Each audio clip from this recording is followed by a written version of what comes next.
The Witch and the Hundred Knight is a new JRPG from the makers of Disgaea, which of course is a huge series, and I never really played Disgaea myself, but I was actually kind of looking forward to this game because I knew that it had a very, very dark subject matter. You played as the henchman of an evil witch, and she goes around murdering people and taking over the world, creating swamps and stuff, so I was just like, ooh, that sounds really, really cool. So I wanted to play as a character that isn't a hero, finally, someone that isn't just the goody two-shoes main character. So I wanted to play as someone like that. So, did I get what I wanted? Well, let's talk about it. The story has you playing as the Hundred Knight, who is the minion of the evil Metalia, the Witch of the Swamp, who wants to cover the world in swamps because she's evil, and that's what she wants to do. She cusses a lot, she insults you, she tells you to do her bidding, or she'll kill you. She's evil. She's downright a maniac, and she wants you to go and do whatever she wants. She wants you to go and kill someone, you have to do it.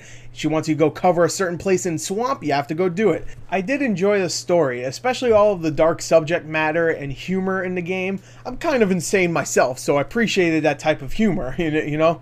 And what I also liked is that there's just a lot of strange stuff in this game, just really oddball things, and I don't even want to spoil it. But let me just say there's a bed that talks in this game. I'm just going to say that, alright? And also Metalia's robot butler.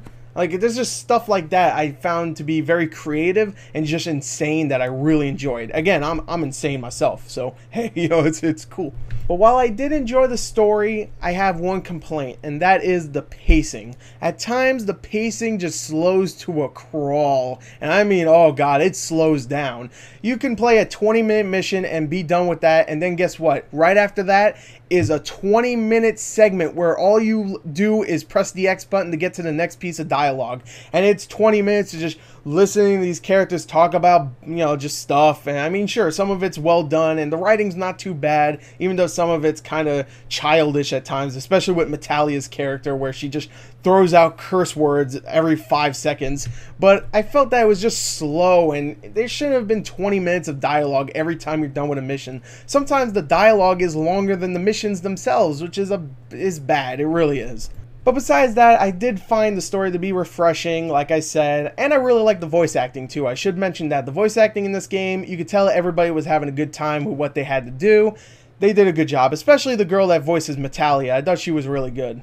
Now, gameplay-wise, The Witch and the Hundred Knight is definitely not the next big JRPG franchise, and it definitely doesn't play as good as something like Diablo, but it is a very entertaining game, even though it can get very repetitive and even have some limited gameplay options.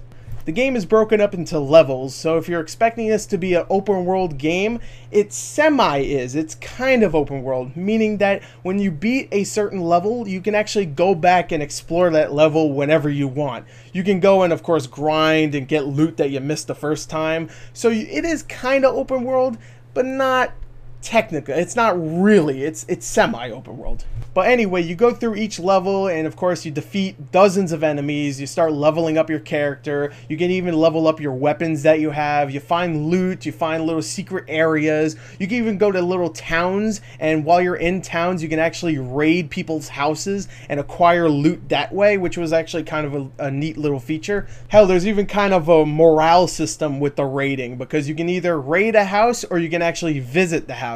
If you raid the house, you just take whatever. If you visit, maybe you'll come out with something, or maybe you'll just get kicked out of the house. Whatever. Features like this I found to be very, very fun. There's also a few other ones. Like, I really liked that in the combat. I thought the hack and slash combat was a lot of fun. Very cool. I thought the dodge mechanic was really, really well executed. And I really like that you can actually have like 5 different weapons selected at the same time, which means that whenever you do a combo, pretty much if you do like a 3-hit combo, it'll keep switching to different weapons. Meaning, like, if you hit them once, it'll be like a hammer. If you hit them again, it'll be like a sword that time. If you hit them again, then it'll be like a spear or something, which I found to be really cool. I might not have explained that very well, but it's actually very cool if you understood what I meant. Features like that I really enjoy about this game, but there's one feature I really just hate in this game, and that is the Giga Cows. What are Giga Cows? Well, it's pretty much a fancy way of saying time limit. You start off with 100% of gigacals, and then of course while you start moving and when you're running and when you're attacking or when you're getting hit, you'll start to lose your gigacals. And when you get to 0%, you have to go back to the hub world. I think you lose like half of your loot that you collected, and then you have to start back at a checkpoint, which I thought was really annoying, just unpleasant. I died a few times just because of that, and I just found it to be unnecessary.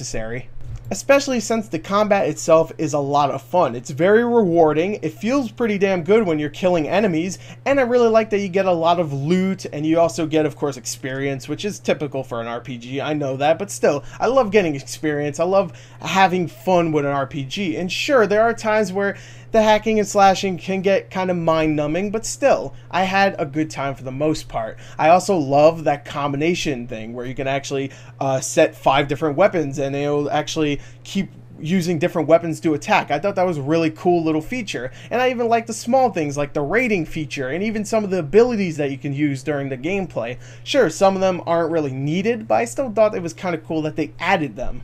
So overall, I really enjoyed The Witcher: The Hundred Knight. Is it a perfect game? No. Is it the prettiest game? Oh, definitely not. It definitely does not look as good as you would expect a PS3 game in 2014 to look. But still, I really enjoyed the gameplay when it wasn't, making me start back from the beginning or halfway through the level because of the gigacals. And I still enjoyed the story when it wasn't, over long with dialogue. I enjoyed this game. It was fun. So with that being said, let's get on to the positives and the negatives. The positives. The story and humor is refreshingly dark, especially for a very colorful game like this. The hack and slash gameplay can be repetitive, but it is a lot of fun.